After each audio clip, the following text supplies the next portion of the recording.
Hey everybody, it's Allison here again with New Little Life. I've been getting a lot of questions lately on relactation. I think this is largely due to the current formula shortage, but I have gotten questions on this in the past. So today I'm going to break down relactation for you, what it means to get your milk back after your milk has already gone away. We're going to talk about some of the real stuff that comes with this, and hopefully by the end of the video, either this will help you get started and going or give you a really good idea that this is not a good fit for you. Relactation is a little bit of a difficult and timely process. So keep an open mind whether this is even a right option for you. I'm going to break it down, tell you what it's about, how to do it, all that good stuff. So let's jump into it.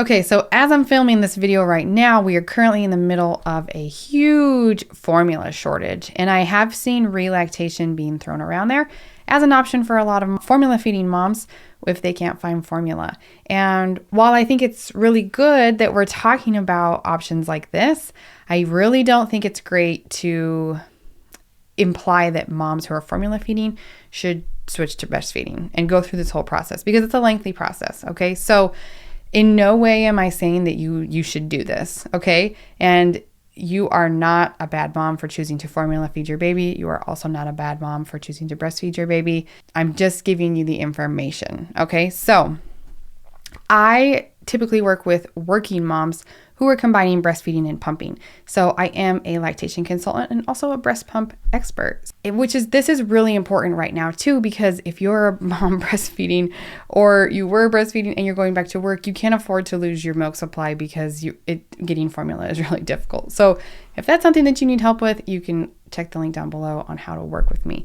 But otherwise, let's jump into relactation and see what this is all about. So one more thing before we get started, actually, if you are a lactation consultant watching this and you work with patients on relactation and you have specialty in this, will you please contact me or comment below? I'd like to add you to a resource list in the description of this video because, like I said, I only work with working moms at this time, so I can't take anyone who's relactating on as a private patient. But if you can do that, please contact me so I can add you to the list in the description, all right? That is important because relactation is possible, but it also can be difficult. So I do recommend that you work with a lactation consultant to figure this out. You can try it on your own if you're up for it, but if you're going to do that, you have to use a breast pump. So if you want to work on relactation with the baby actually at the breast, you definitely need someone to walk you through that because we have to make sure that your baby's gaining enough weight and doing all of that stuff while you're getting that up. So today I'm going to walk you through how to do this with a breast pump, which is something that you can do on your own if you want to and go from there. But if you actually want to do it at the breast, again, you need to work with a lactation consultant, okay? Here's a couple of facts about relactation. These are important to understand, okay? It is easier to relactate the longer you had a solid milk supply in the past. So if you did not breastfeed or at all, your milk probably still came in the beginning, but it diminished very quickly. It will be a little bit harder for you to relactate, although definitely easier than someone who has never lactated. So if you've never been pregnant, we see this more often with like adoptive parents, or if you use a surrogate or something like that, and you yourself were not pregnant, or maybe your partner had a baby, you also have breasts and want to breastfeed. That's where we kind of see that's a little bit more difficult, and you got to work with a doctor on that. But if you actually breastfed in the past, you had a good milk supply, let's say for like 2 months, okay? And then you stopped for whatever reason, and now you want to come back, it will be a little bit easier for you because you already had the milk there at one point, okay? It will also be easier to relactate the smaller the distance between when you were still making milk and now. So if you stopped breastfeeding last week and you want to relactate this week, we'll probably have some really good success.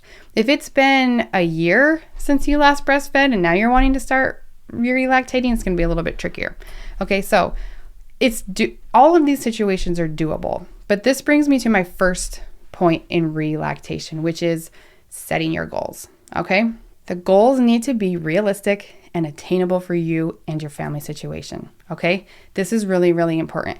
How much can you realistically add pumping into your life right now? You got to ask yourself that. Will you be able to meet your baby's total feeding goals? Okay? Maybe not. So you need to be okay with that right from the beginning. Like I said, those factors up front, how long it's been since you're breastfeeding, how long you breastfed before, will all play into this. But don't be surprised if you induce relactation and you're not meeting 100% of your baby's needs. This is not unusual, okay? So just kind of get some realistic expectations here. But think about it. If you're a formula feeding mom and you decide to relactate and you're meeting 50% of your baby's needs with breast milk, 50% with formula, that's half the formula that you have to find and buy. So we are never all or nothing here on this channel, okay? We always say that anything is better than nothing, okay? So just set some realistic goals for yourself. The second thing to do when you're going to relactate is to commit. So if you decide by the end of this video that this is what you want to do, you got to commit to it, okay? Because this is going to take time and effort. It can take 6 to 8, maybe even 12 weeks to get to where you want to be, especially if you're trying to get as close to 100% of your baby's needs as possible, okay? So you're also going to have to be pumping 8 to 12 times a day for 20 minutes, all right? And again, that varies a lot. I've seen, 15 minutes, 20 minutes, 30 minutes. Again, we're just going for stimulation here, okay? So if you think about it, that's about every 2 hours during the day and then every 3 to 4 hours at night, all right? So this is a commitment that you're making to yourself. You can't start small and expect to see results, okay? So you can't just start pumping like once or twice a day, just like willy-nilly, whatever. It's not gonna work, all right? If you're trying to relactate, you have to commit, okay? So either commit or don't commit, right? This is after I just said we're not all or nothing, but you're gonna be disappointed if you don't commit all the way, okay? Stimulation is key. You cannot eat enough lactation cookies to make up for skipping stimulation, okay? And what we mean by that is pumping, all right? You have to stimulate the breast. You have to ask for supply with demand, okay? We talk about supply and demand a lot here. The next thing you need to do is to prepare yourself. So this is gonna be mentally exhausting. It's gonna be a little bit physically draining, no pun intended there. And it can be really frustrating to see low output, especially for a week, 2 weeks, right? This can be a little bit straining on relationships. So just talk with your partner, whoever's in your life with you, that this is going to be a time suck for you. You're going to need to be pumping a lot. So maybe just explaining why this is important to you and everyone being on the same page will really help you out. Okay, next up, you need some good equipment. You've already got half the equipment. We need a good second half. Okay, so you need a good, strong pump.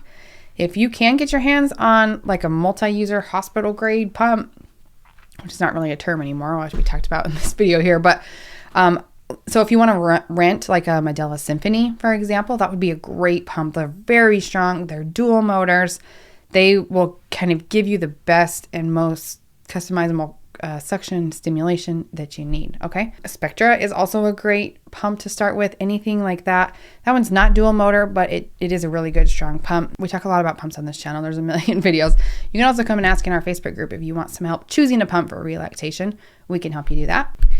But if you only have a wearable pump or a small portable pump and that's all you have available to you, then something is better than nothing, okay? And we'll do what we have with whatever we got. But if you can get a really good sturdy pump, that would be, you're gonna have probably more success there. But again, sometimes the small wearable ones help you not miss sessions. So those can work really well too, but we just really want something that's gonna create the most stimulation, the most likely scenario where you find success. And then I think before I answer some questions and give you some tips, I think the last thing to consider is breast or pump, really. Like I said, we're talking about doing this with a pump. If you want to do it with the breast, you got to work with a lactation consultant. You can also try like a supplemental nursing system, which is where you tape a tube to the breast. So you're basically feeding them through a syringe or a bottle while they're at the breast, but you can tell a lot more how much milk they're getting. And that's going to be way more time for you because you're going to have to pump and feed at the breast, but that's always an option too. So if you're going to pump, like I said, start right now, get on a schedule every 2 hours during the day and then every 3 to 4 hours at night. We're shooting for 8 to 12, if you can, times a day.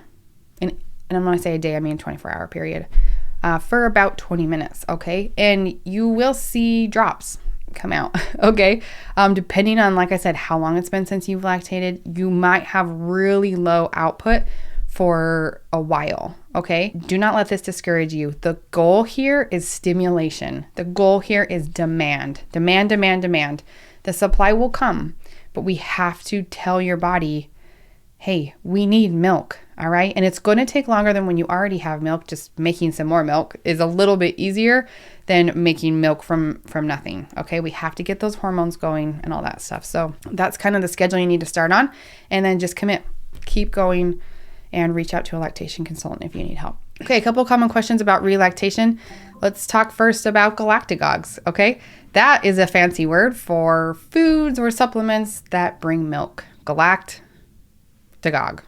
The word actually means to bring milk, okay? Supplements and cookies they can be expensive, right? And there's not a lot of research to back them up. So in my opinion, these are not necessary for relactation. And I think that you'll end up wasting some time and money and calories on stuff that maybe will help a little. I don't know. If you want a good excuse to eat a lot of cookies, then be my guest. Do it in the name of lactation and have a lot of fun with that. There are also some medications that can help, but those obviously need to be prescribed by a doctor. So you can contact your OBGYN if you want to explore that option. They tend to only do those for, like I said, maybe women that have never lactated before. So if we're inducing lactation for the first time, and they have risks as well. Anytime you're taking medications like that, they don't just like bring in the milk, but talk with your doctor about that one. Another question I've gotten is, can you mix breast milk and formula? So we talked about how you might not be able to hit 100% of your baby's feeding needs depending on how long you lactated and how long it's been since you've lactated in the past. But yes, you can mix breast milk and formula. So you might consider doing it separately just to waste less. And I know that's a common recommendation to feed them separately so that you don't have to throw out the breast milk, because a bottle of formula that's not finished needs to be immediately discarded. Breast milk can be out for up to 2 hours per the CDC after it's been warmed. So if your baby doesn't finish it right then, it can sit out for a little while and then you can feed it again, which is not the case with formula. But now we're kind of seeing that formula is almost as precious as breast milk, especially for these moms that are formula feeding. So we don't want to waste anything, right? So I would recommend making smaller bottles for your baby. It's always easier to make or warm up a little bit more than it is to throw out milk. And you can combine breast milk and formula in the same bottle if you want to. So whatever makes your life easier. All right. And then lastly, I have 2 tips for you to hopefully help you be successful. The first tip is to reward yourself. All right. Remember, the goal here is stimulation, not necessarily output in the beginning. The supply will come if the demand continues. Okay, so reward yourself. If you want to have a little piece of chocolate every time you sit down with that pump, do it. If you want a reward at the end of every day, if you make it a whole week, take yourself out on a date, I don't care. But do reward yourself, okay? Because this can be difficult and kind of a long and stressful process. So find little ways to reward yourself and keep it positive, keep it light. This will help, for one, it will help your milk supply, right? I talk with my moms a lot about this, how your mental state really affects your milk and your hormones. So find a way to reward yourself. You're doing a really good job. And number 2 is try not to stress about the output in the beginning. And when I say the beginning, I'm not talking about a couple of days. It could be a couple of weeks that you're seeing very little output for a lot of hard work. And just know that you're doing everything right. Stimulation is king. There's nothing else that will replace stimulation in relactation, okay? So give it some time and give yourself some patience and give yourself some grace.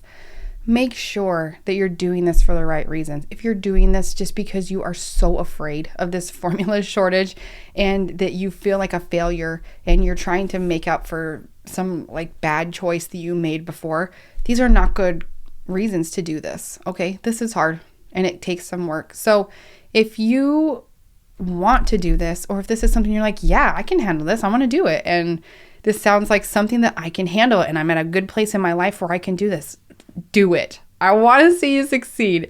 I really, really do. But just please make sure that we are not shaming moms into relactating because they chose to formula feed or they were forced to formula feed or whatever. I don't care, right? I don't care how you feed your baby. I just want you to feel good about it. And I want to give you the information that you need to make it work. So If you're a working mom and I can help you, please reach out. I would love to tell you how our program works and how I can work directly with you. If you need a lactation consultant that does this specific thing, I will try and keep the description updated with those who are taking clients so you can find some help and support. Nobody's expected to navigate parenthood alone, and this specific topic is also challenging. So please reach out if you need help. We're all in this together, but good luck on your relactation journey. I hope that you find success, and I hope that you are able to meet the goals that you have, no matter what they are. All right, we'll see you on the next video.